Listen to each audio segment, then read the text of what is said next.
Bonjour, bonjour à tous, bienvenue. On va se laisser quelques secondes pour laisser tout le monde arriver et puis on va pouvoir se présenter à vous et lancer cette dernière conférence d'Horizon Learning animée par SpeederNet avec tous nos partenaires. Voilà, et parler aujourd'hui de communauté de pratique. En tout cas, bienvenue. N'hésitez pas à laisser des petits commentaires dans l'onglet conversation dans le chat. Voilà, ce sera toujours un plaisir de voir qui est avec nous et partant pour un petit échange autour du sujet des communautés de pratique, encore une fois. Voilà, l'onglet conversation, c'est vraiment sur celui-ci qu'on va communiquer avec vous, échanger, où vous pouvez poser vos questions, partager votre expérience. L'idée, c'est qu'effectivement, on puisse vraiment être en discussion ensemble aujourd'hui. Voilà, je vois qu'il y a quelques personnes qui arrivent encore. On se laisse encore un petit moment. Et puis, j'aurai le plaisir de laisser la parole à Pascal.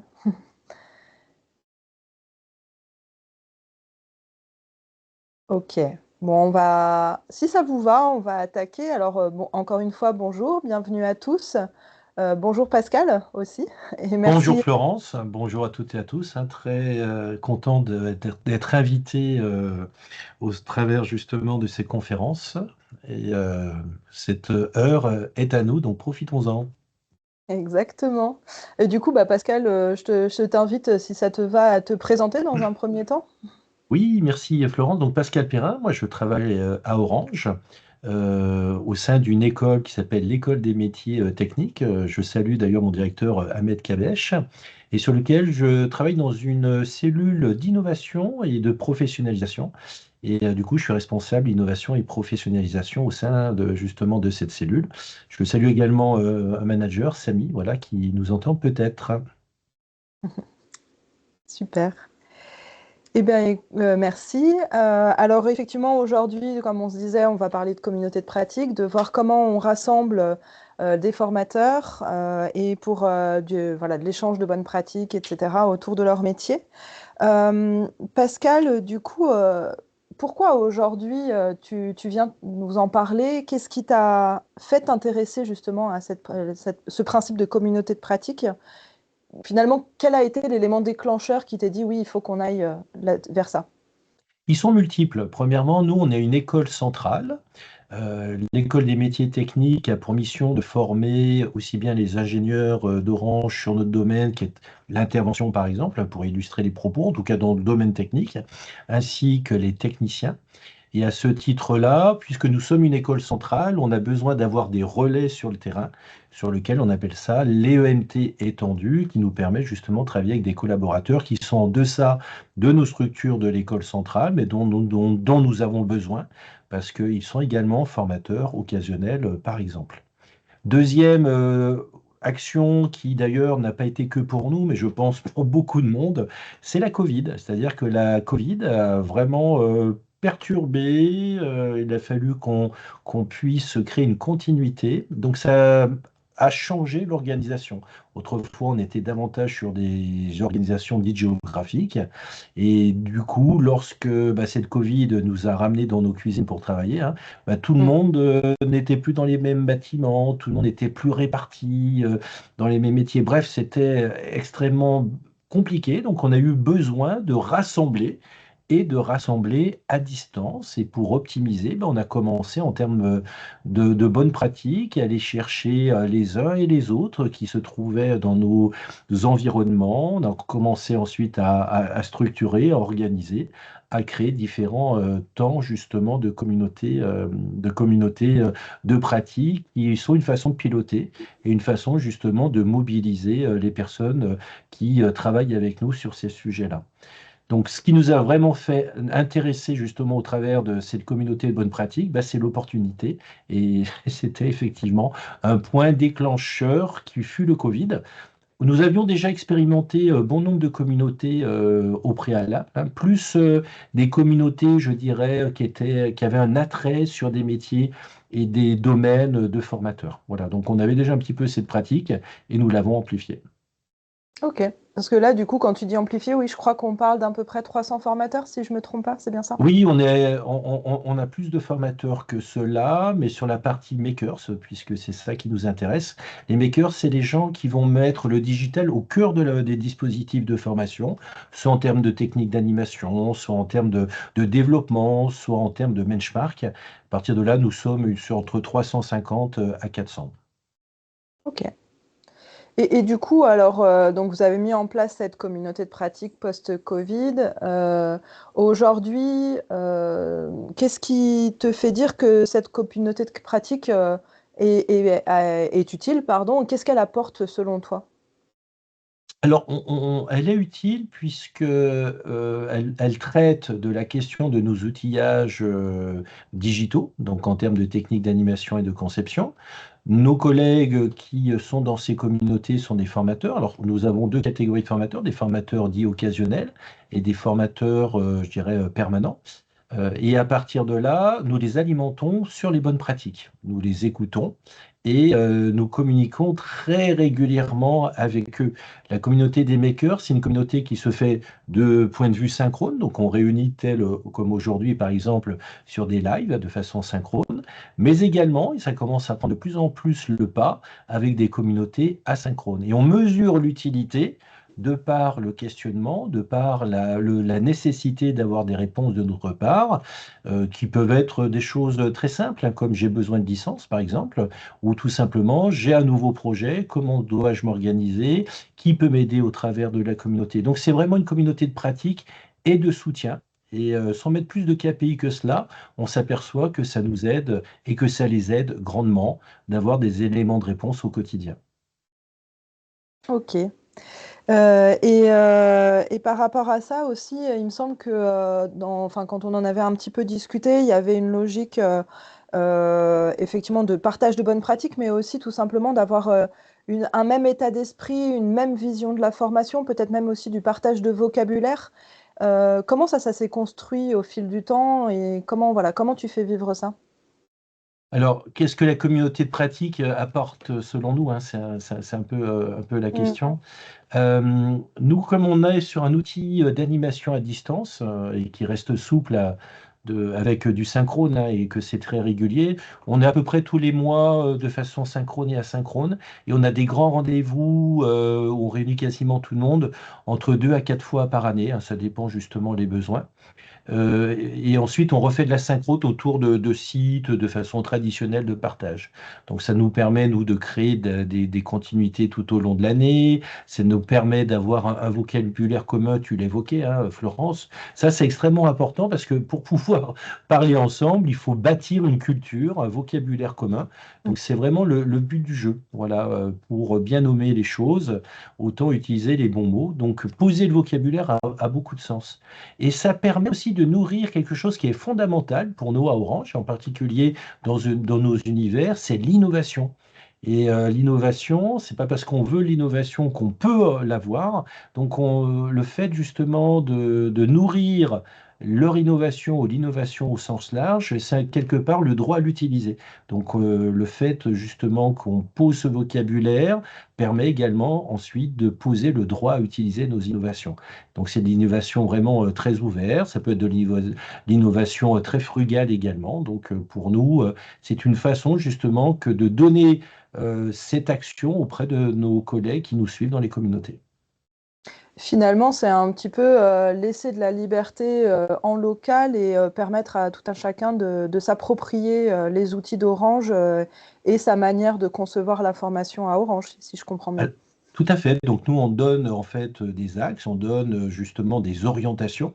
Nous avons des programmes régaliens qui justement sortent de l'école et nous avons également des formations locales sur lesquelles ils utilisent tout ce qui est changé. Et ce qui est intéressant, c'est que très souvent, le développement local revient ensuite en centrale pour une mutualisation. Donc l'idée, c'est vraiment éviter de réinventer en fait la roue, éviter de réinventer les choses qui sont Mm. déjà existantes. Donc nous, on met en liaison justement les acteurs entre eux pour cette mutualisation. Ok, super. Alors, je me permets de faire un petit break dans dans les questions que je te pose, Pascal, puisque je crois qu'on arrive là à un moment où finalement tu as pu bien exposer le pourquoi ces communautés de pratique au sein d'Orange. Et j'ai envie, si vous le permettez, de vous retourner un peu la question à vous, auditeurs. Qu'est-ce qui vous amène à vous intéresser aux communautés de pratique? Alors, si ça vous va et si vous êtes prêt à partager ça avec nous, je vous invite à mettre quelques mots dans le chat. Comme ça, on va pouvoir un petit peu voilà, partager ces éléments-là. Donc voilà, là, je vous repose ma question, c'est qu'est-ce qui vous amène, vous, principalement, à vous intéresser à ces communautés de pratique? Voilà, donc je vous laisse quelques minutes pour y répondre. Et puis on en profitera aussi d'ailleurs pour répondre aux quelques premières questions qui ont été posées dans le fil.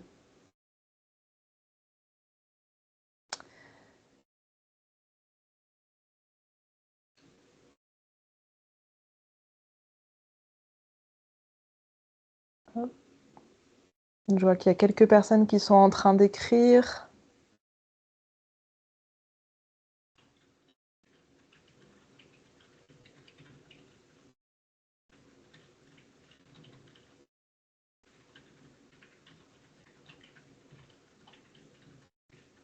Ouais. Homogénéiser les pratiques, partager les REX. Ouais.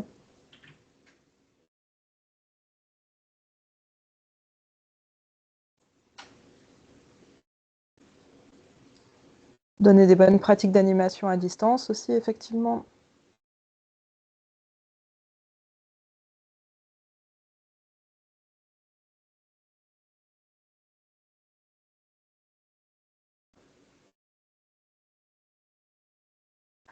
Ah, super intéressant. La partie outils, effectivement, ouais.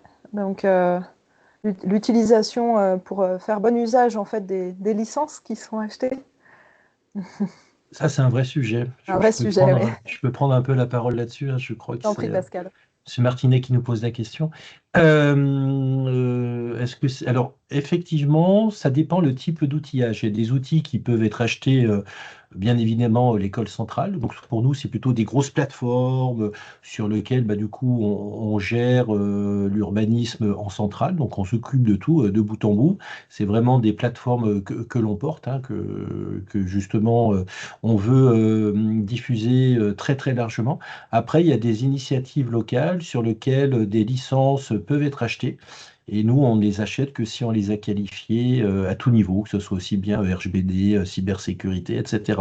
Donc c'est extrêmement important, hein. Nos collègues ne viennent pas avec des licences qu'ils ont trouvées sur le marché, et ainsi de suite. On a un très gros travail de qualification au préalable, de qualification des usages. Donc ça, c'est extrêmement important d'avoir ce travail au préalable.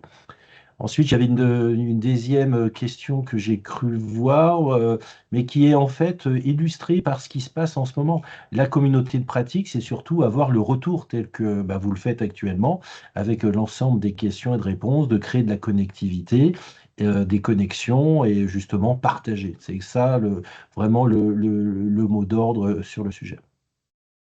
J'avais vu aussi une réponse au travers de l'homogénéisation des pratiques.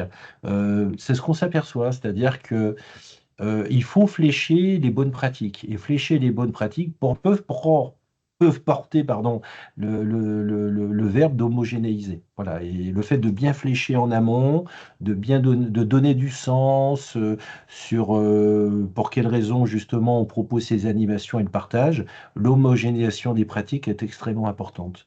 Voilà, donc j'adhère beaucoup, beaucoup à cette réponse aussi. Et ça me fait penser à une autre question, du coup, est-ce qu'il y a une logique quand même que ce soit à votre niveau une forme d'influence sur les directions qui sont prises ou sur cette homogénéisation des pratiques, justement, enfin influencer les pratiques que vous voulez voir émerger, ou est-ce qu'au contraire vous êtes relativement en retrait et plus dans l'animation de la communauté, mais forcément chercher à amener vers tel ou tel modèle voilà, pour laisser libre cours justement à cette innovation dont tu parlais tout à l'heure. Enfin, comment vous fonctionnez du coup? Oui, j'ai vu le terme booster dans la conversation. Ce terme est extrêmement important. Nous avons mis en place au sein de communautés des boosters par outillage. Donc, ils sont spécialistes sur des outils. Et ces boosters, moi, je les réunis tous les lundis. Donc, tous les lundis, donc vous voyez, ça en fait quand même des lundis dans l'année, hein. Donc, tous les lundis, on récupère justement et on communique et on se donne justement nos intentions stratégiques qui nous sont données de par la direction. Et ensuite, nous, c'est plutôt des orientations de run. Voilà. Donc, on a véritablement besoin de travailler avec une feuille de route que l'on établit, que nous nous donnons. Donc, typiquement, on anime réellement avec ces boosters. Ensuite, comme je l'ai dit en préambule, hein, on est une communauté de pratiques. Beaucoup de pratiques émergent à droite, à gauche. Et donc, à partir de là, pour nous, c'est extrêmement important que de les écouter, que de faire des tests avec eux, que de leur donner la parole justement sur des innovations. Et ce qui est intéressant, c'est qu'une fois par an, on crée également des challenges. On l'appelait ça le Challenge Up, hein. Et chaque année, ce Challenge Up permet de mettre en place des innovations extrêmement puissantes et ça vient des communautés des makers. C'est ça qui est intéressant, c'est-à-dire que de par la prise de parole, on leur donne la possibilité de s'exprimer au travers d'un défi qu'on fait depuis de nombreuses années et qui apporte beaucoup, beaucoup, beaucoup d'innovation et de transformation.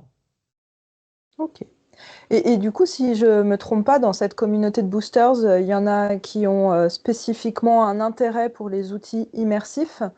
Oui, Du coup, bah, moi, comme c'est un peu notre sujet à Spidernet, je me alors, permets de rebondir là-dessus. nous, on a Est-ce qu'il y a des spécificités pour ces alors, gens-là? oui, alors la spécificité, elle est en trois points. Déjà, un, bien évidemment, connaissance des outils immersifs. Alors pour nous, les outils immersifs, c'est de l'AIRA, c'est de la réalité virtuelle, bref, l'hybride, les XR, on peut prendre tous les vocabulaires. On s'arrête peu ou prou au type de vocabulaire. Par contre, on est obligé de bien expliciter de quoi il s'agit. Donc c'est le savoir. Le deuxième, c'est le pouvoir, c'est-à-dire la possibilité de travailler avec ces outils, donc aussi bien en centrale qu'à distance, que pour nos collègues qui sont justement dans la communauté. Et troisième point qui est extrêmement important, c'est le résultat de ce qui a été développé dans la communauté pour servir en fait la chose formation, c'est-à-dire les dispositifs de formation. Donc c'est vraiment les trois temps qui sont généralement sacralisés dans nos modes de fonctionnement. Donc on est vraiment sur une partie assez forte, sur la partie immersive. Nous, en termes d'immersif, on ne fait pas d'immersif pour faire d'immersif. On va chercher vraiment des projets, des programmes qui sont, je dirais, choisis à bon escient, voilà, pour donner de la valeur à ce qui est créé dans les projets immersifs. Mhm. Et je crois, si je me trompe pas, qu'il y a cette logique, du coup, si on rend un peu plus concret, je dirais, ce que tu viens d'évoquer, l'idée, c'est qu'ils puissent se poser les bonnes questions finalement sur les usages, Oui. peut-être se mettre en phase avec la réalité de ce que ça apporte, avec la réalité aussi du coût versus l'intérêt pédagogique, etc. Est-ce que tu peux un petit peu développer ces aspects-là de manière très concrète? Oui, oui, à la question comment justement et pérenniser les bonnes pratiques immersives auprès de nos formateurs, déjà ils sont tous spécialistes d'un outillage, par exemple sur la partie immersive. Voilà, donc ça, effectivement, nous les animons, nous les formons. Nous avons des retours de leur part. Et ce qui est très intéressant, de par le fait on les réunit autour de communautés synchrones et asynchrones, c'est qu'ils peuvent s'interpeller mutuellement. Bon, donc Mm. pour mieux appréhender un usage développé ou telle pratique dans un outil donné. Comme je vous l'ai dit et comme je vous l'ai évoqué tout à l'heure, la base angulaire, c'est également les boosters. Donc, tous les boosters voient les évolutions technologiques des métiers. Donc, ça, c'est extrêmement intéressant. Ils voient l'évolution de part de cette communauté, des créations qui sont faites dans une plateforme donnée, dans un outillage donné, des livrables donnés. Donc, c'est extrêmement intéressant de le savoir parce que du coup, on voit vraiment la production de la communauté. Ça permet, je dirais, de s'interroger et trouver des cas d'usage adaptés, hein, tu l'évoquais tout à l'heure. Combien de fois on pourrait se lancer, je dirais, en tant que novice sur une expérimentation ou sur un livrable digital, puis en fait, on s'aperçoit qu'on s'est complètement planté. Donc, pour éviter de Mm. perdre ce temps, le mieux, c'est de s'interroger et de trouver l'usage au préalable entre pairs. On a souvent également psychologiquement des gens qui se donnent des barrières. Donc le fait d'avoir des bonnes pratiques d'échange, par exemple autour de l'immersif, ça permet de s'affranchir de ces barrières justement très techniques qui peuvent des fois nous bloquer. Donc on enlève le caillou dans la chaussure à plusieurs et c'est beaucoup plus simple et beaucoup plus agréable. Et je dirais également le fait de travailler en communauté, ça permet de renforcer le sentiment de maîtrise. Voilà, ça vraiment, ça le permet d'avoir un sentiment de maîtrise, d'être rassuré. Ça, c'est extrêmement important pour ceux et celles qui animent justement des communautés. Je pense qu'ils le voient également. Mm. Voilà les quelques points Ok. que je pourrais citer assez Ouais. brièvement, hein. Bah, super intéressant. Enfin, pour ma part, en tout cas, je trouve ça très intéressant. Et est-ce que toi, tu as repéré des pratiques qui sont particulièrement intéressantes, efficaces dans l'animation de ces communautés Oui, et dans... oui, oui. Ouais. Sur cette question-là, en fait, ce qu'il faut, c'est vraiment travailler avec les éditeurs. Souvent dans les communautés, on parle d'outils, mais les éditeurs n'ont pas leur place. Si on arrive à les faire intervenir de façon régulière, hein, au bon moment, à des moments opportuns, le fait de travailler avec les éditeurs, leur laisser la parole au sein de cette communauté, je sais que Patrick et Oda, côté Spearnet, vous le faites dans nos communautés, bah, ça permet justement d'avoir des retours et pourquoi pas vous faciliter à orienter justement les roadmaps. Mm. Ça, c'est un premier point qui est extrêmement important parce que souvent dans une logique logicielle, on a besoin de le retravailler avec celles et ceux qui vont l'utiliser. Et là, lorsqu'on a une communauté assez forte, assez nombreuse, avec beaucoup de retours, c'est très facilitant. Ouais. Ensuite, Et c'est vraiment gagnant-gagnant, quoi. c'est gagnant-gagnant. Il y a vraiment de dire, bah, tiens, ce que je dis, je suis écouté. Il y a d'ailleurs une matérialisation dans la roadmap. C'est vraiment gagnant-gagnant. Puis en même temps, nos collègues qui travaillent avec vous sur le sujet, ça les valorise. Et je pense que vous, le fait de pouvoir justement avoir ces retours, crée également de la valeur au produit. Ensuite, c'est vraiment travailler avec les personnes qui ont le même intérêt.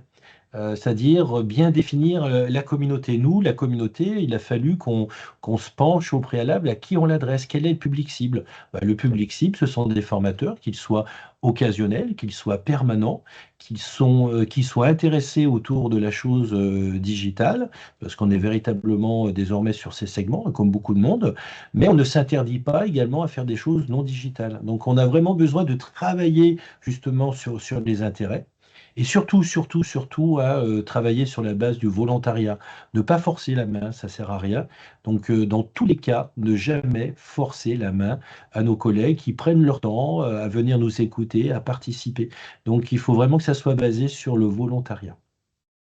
Ouais, et ça, c'est hyper intéressant et c'est une position qui est pas forcément, j'imagine, toujours facile. On aurait envie d'embarquer, que tout le monde soit vraiment à la pointe ou en tout cas soit vraiment actif et acteur de son métier, etc. Et ça m'évoque une autre question qui, moi, me taraude un peu par rapport à tout ça, parce que c'est bien beau le monde que tu nous présentes, cette communauté, 300 formateurs, des rendez-vous réguliers en asynchrone, en synchrone, mais dans la réalité des faits, là où, enfin, il y a ces gens-là, notamment les formateurs occasionnels, ils ont un autre métier à côté, voilà, ils ont quand même une bande passante qui est ce qu'elle est. Comment tu fais et comment ça se concrétise pour que tout ça, ça puisse continuer à tourner et qu'il y ait cette énergie qui soit en permanence renouvelée d'année en année, enfin, de mois en mois, de jour en jour. Oui, on le mesure, hein, partout où on travaille, on a de moins en moins de bandes passantes. Pour nos collègues qui ont plusieurs casquettes, hein, plusieurs rôles au sein de leur métier, bien évidemment, on le prend énormément en compte. C'est pour ça qu'on a créé en fait une diversité de modalités. Mm. Lorsqu'on a lancé la communauté, ce fut que du synchrone, quasiment, hein. C'était que du synchrone.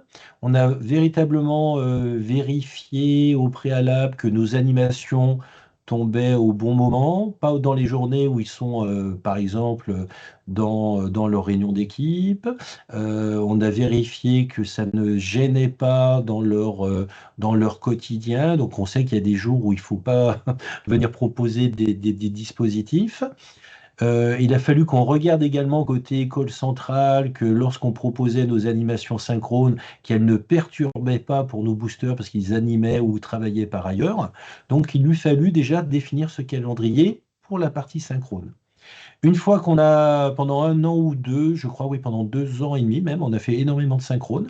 Et sur la troisième année, une fois que tout le monde avait bien compris l'intention, le vocabulaire, etc., on a officialisé en fait un site asynchrone sur lequel tout le monde peut participer. Et en fait, on s'est aperçu que l'animation se faisait de plus en plus en asynchrone. Voilà. Alors, on en a profité effectivement pour poser de la documentation, poser justement des projets, etc. Et c'est comme ça que on s'est aperçu qu'on arrivait à toucher de plus en plus de monde en libérant cette bande, du moins ce peu de bande passante de point de vue synchrone et en le laissant Mm. en asynchrone. Donc, ce qui Mm. marche, c'est véritablement les accompagner par des boosters. Les boosters sont spécialistes pour produits, donc on a des boosters sur la partie immersif et ce, par produit, par projet.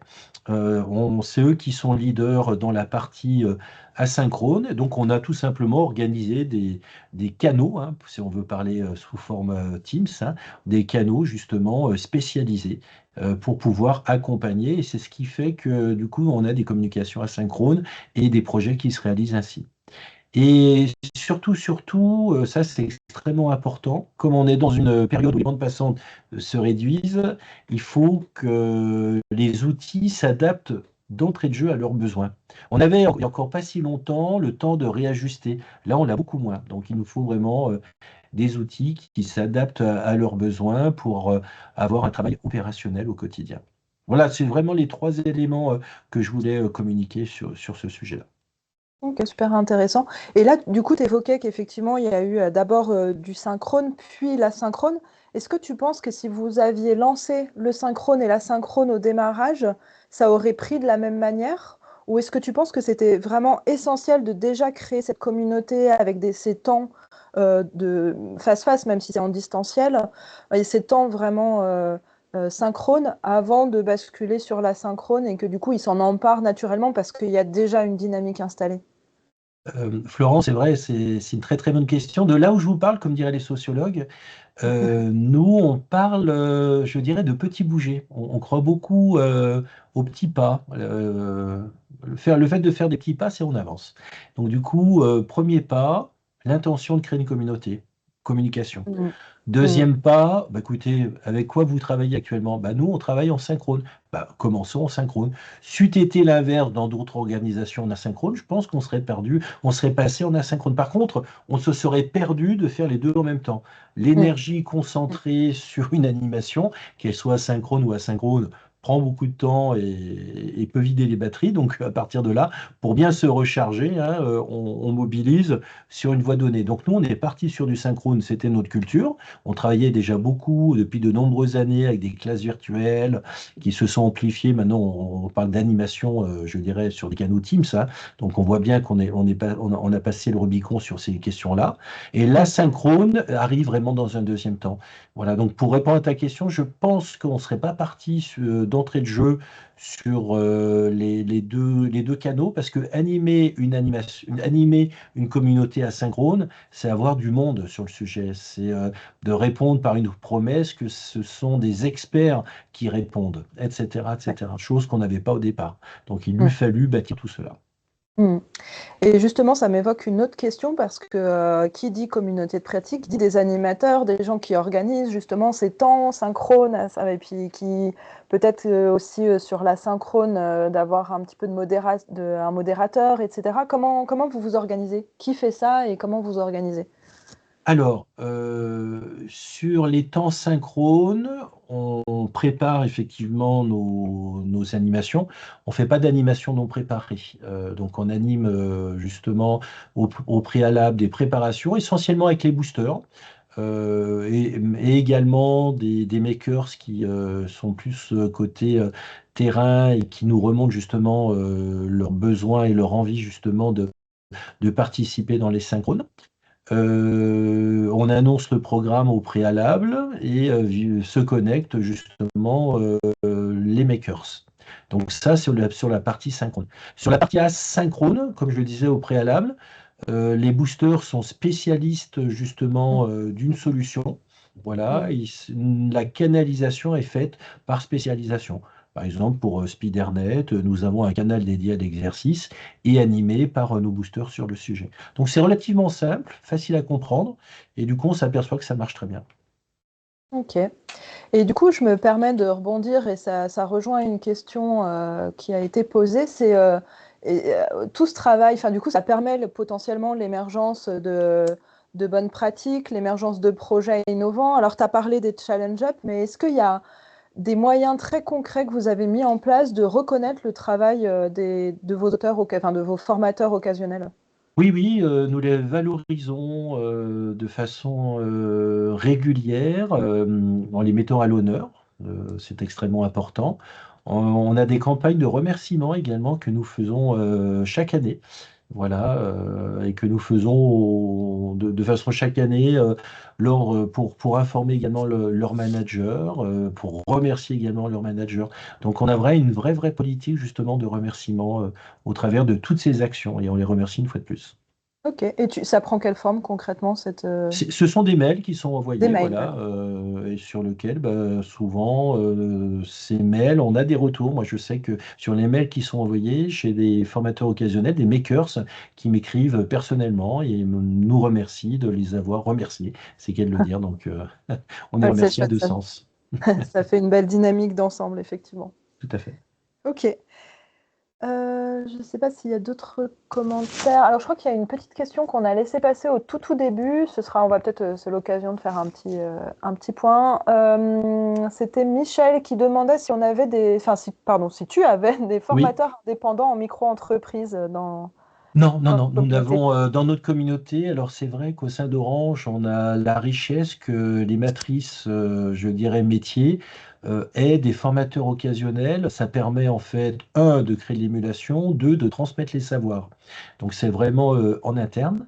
Les formateurs, justement, qui sont dans l'idée de micro-entreprise, c'est plutôt je dirais, les éditeurs avec qui on peut travailler, dans lesquels nous avons des formateurs. Voilà, et ces formateurs peuvent prendre la parole à ce niveau-là. Mais nous, à 99,99, ce sont des formateurs internes à Orange que nous animons uniquement. Ok, ça marche. Alors, j'ai une autre question aussi. Alors, tu l'as déjà un peu évoqué au début, mais je pense que ça peut être intéressant à ce stade-là qu'on se la réévoque. C'est comment, au final, aujourd'hui, tu évalues la performance de cette communauté? Est-ce que tu es sur des critères, enfin, tu arrives à avoir des critères quantitatifs, ou en tout cas mesurables, à minima, Oui. ou est-ce que tu es sur voilà, plutôt du ressenti, du relationnel, enfin, la dynamique de groupe? Enfin, voilà, comment tu évalues tout ça? Alors, ça s'évalue de deux niveaux. Moins sur le volume, on s'est aperçu que le volume n'avait pas de sens, surtout à la période des replays. Dès que les replays ont été, comme nous tous, hein, mis en œuvre, on s'aperçoit qu'on peut participer asynchrone immédiatement ou également rejouer le replay. Donc la partie volumique, ça nous intéresse moins désormais. Mm. La vraie richesse, elle remonte autour de deux facteurs. Premier facteur, c'est l'adoption justement de nos principes, qui peuvent être des outillages, de nos orientations. Et le deuxième, c'est le fait que nous, on ait écouté nos collègues qui sont dans la communauté pour leur apporter justement la bonne réponse ou la bonne offre ou mettre en œuvre un projet qui a été évoqué. Donc c'est vraiment cette dimension, je dirais, systémique qui peut fonctionner au sein d'une communauté deux pratiques que nous avons retenues. Ok.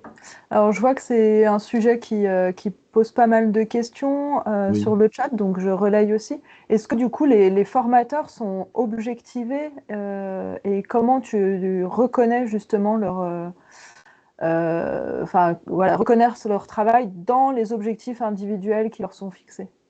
Alors, nous, on est peu en ingérence sur le sujet pour nos collègues qui Mm. sont dans la communauté qui n'appartiennent pas à l'école centrale, mais effectivement, il peut y avoir des objectifs individuels que de participer à la participation de ces makers pour pouvoir ensuite relayer dans leur localité. Donc, ils sont véritablement un point d'entrée, parce que nous, vous l'avez bien compris, on n'alimente pas l'ensemble des entités, hein. On anime justement un formateur, un makers, qui lui-même ensuite peut redynamiser en local. Donc, dans ces cas-là, il peut y avoir effectivement des objectifs individualisés. Ensuite, en école centrale, nos boosters ont des objectifs individuels, bien évidemment. Ouais.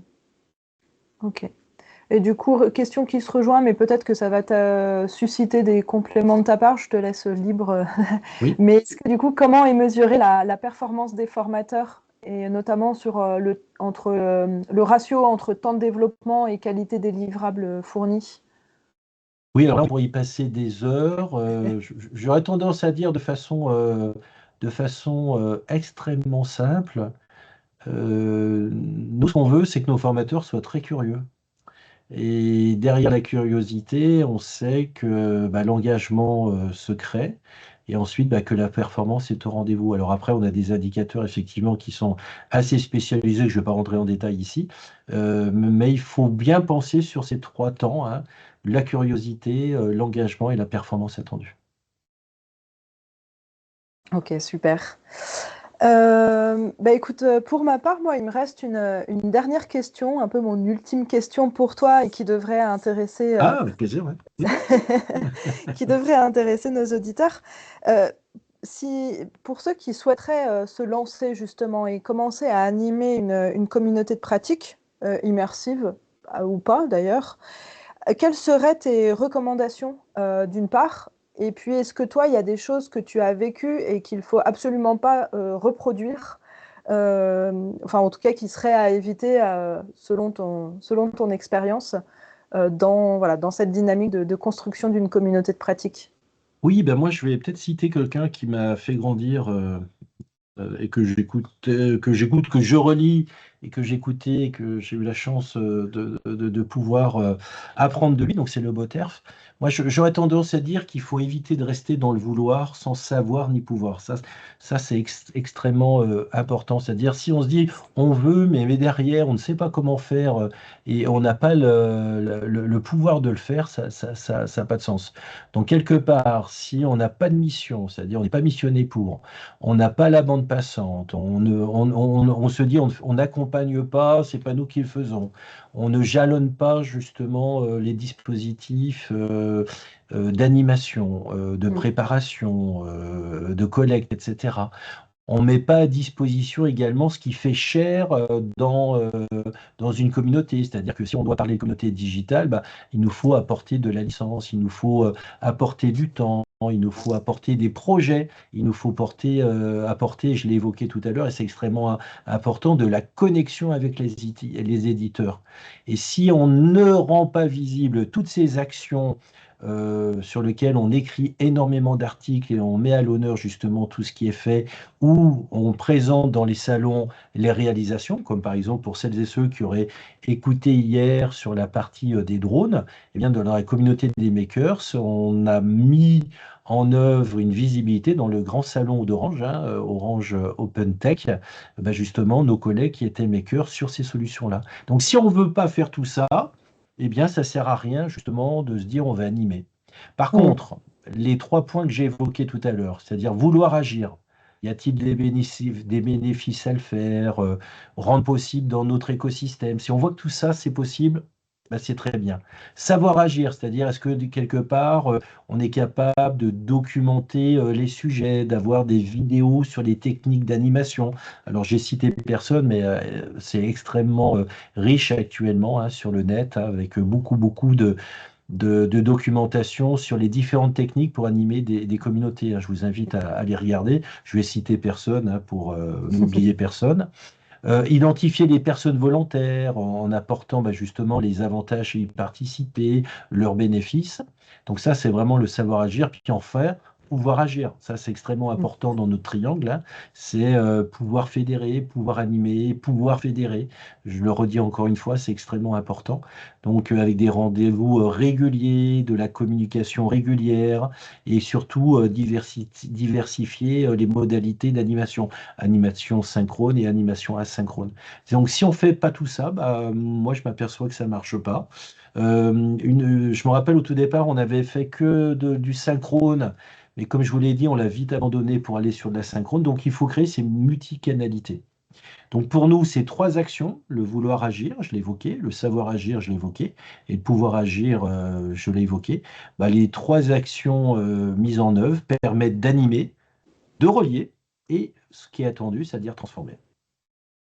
Bref, au final, si je résume, l'objectif de cette communauté de pratique et la façon de l'animer, c'est, enfin, surtout pour qu'elle vive, c'est arriver à lui donner du sens et que ce temps investi et dégagé par chacun des formateurs ait du sens pour eux et pour l'entreprise. Tout à fait. Et si vous faites une animation et que vous voyez qu'il y a beaucoup moins de monde que d'habitude, c'est un super indicateur. Je crois que Mm. c'était Michel qui posait la question, tout à l'heure là. C'est un super indicateur pour dire, tiens, on s'est planté dans la thématique. Voilà. Donc on fera mieux. Voilà. Super. Merci Pascal. J'ai envie de clôturer, j'ai annoncé une ultime question pour toi, mais j'ai envie aussi de poser à nos auditeurs une ultime question. Maintenant qu'ils ont pu avoir ton témoignage et ton expérience sur ce sujet-là, est-ce que certains d'entre vous ont effectivement l'envie, là, maintenant, de s'engager et envisagent d'initier une communauté de pratique, au-delà de l'intérêt dont vous nous avez fait part tout à l'heure?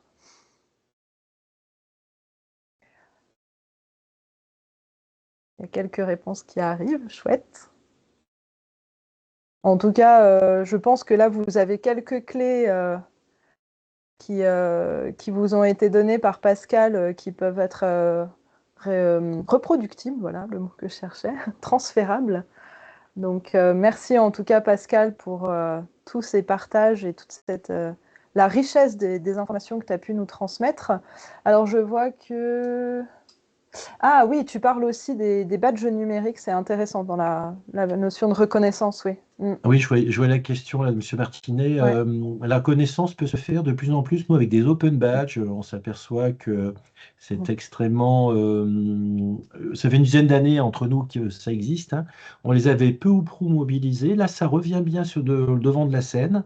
Et je Mm. pense qu'il c'est intéressant, tous autant que nous sommes, au travers justement des pratiques pédagogiques, de remettre de la valorisation et de la reconnaissance au travers de ces badges, ces open badges, ces badges numériques qu'on avait, à Mm. mon avis, trop minoré ces dernières années.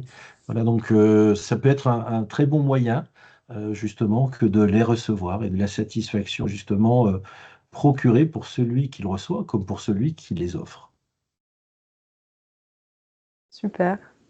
Et je vois que Michel également a réagi et effectivement dans une dynamique de construction d'une communauté de pratique, mais effectivement évoque une difficulté qui est peut-être majorée quand on est sur une communauté uniquement de formateurs occasionnels qui sont peut-être du coup pas embarqués par les formateurs professionnels. Est-ce que ça, tu penses effectivement, Pascal, enfin, c'est quelque chose que tu as vécu ou que tu peux voir la difficulté ou voir une manière d'aborder ce problème, enfin ce problème, ce frein? Euh, on regarde des formateurs qui sont plus dans une filière, je dirais, professionnelle de la formation, versus formateur occasionnel. Bah, il ne faut pas Mm. dévaloriser l'un par rapport à l'autre. Ils ont les mêmes rôles, si ce n'est la durée qui les sépare. Donc, de temps en temps aussi, les compétences nécessaires. En tout cas, dans les deux cas, ils sont valorisés. Voilà, par des diplômes pour certains, par des badges pour d'autres. Voilà, donc, Mm. pour nous, c'est vraiment un collectif qui nous est cher. Donc, du coup, on prend beaucoup de temps à s'en occuper. Mm. Et ce qui permet de valoriser le travail, même si c'est pas leur priorité au quotidien, ça permet quand même de valoriser ce qu'ils font et donc de les engager. C'est Tout ça à que... fait, tout à Ouais. fait. L'engagement, c'est au cœur. Je vous rappelez, hein, je vous ai dit tout à l'heure, hein, curiosité, engagement, performance. Elle est vraiment sur cette dimension. Et on a la chance d'avoir des formateurs et ces formateurs bah, sont le nerf souvent, en tout cas Mm. les éléments de la transfo. Ça joue beaucoup. Super. Eh ben, merci à nouveau Pascal pour ce partage de ton expérience. Merci à vous tous, auditeurs, d'avoir été présents, d'avoir réagi, d'avoir échangé avec nous. C'était vraiment un plaisir, en tout cas pour moi, d'animer ce petit webinaire avec Pascal. Et puis, d'autant plus que c'était le dernier pour clore cette semaine d'Horizon Learning. Voilà, donc je vois à mon tour de vous remercier pour ce moment passé ensemble et je vous souhaite une bonne continuation, au plaisir bien évidemment de vous revoir. Si vous avez des questions complémentaires qui vous reviennent après coup, n'hésitez pas à reprendre contact avec nous ou on pourra vous mettre en relation avec Pascal. Je suis sûre qu'il aura plaisir à échanger avec ses pairs sur ce sujet-là qui Avec le grand plaisir. passionne. Merci pour la qualité des questions et merci Florence sur la qualité de l'interview. Merci à toi.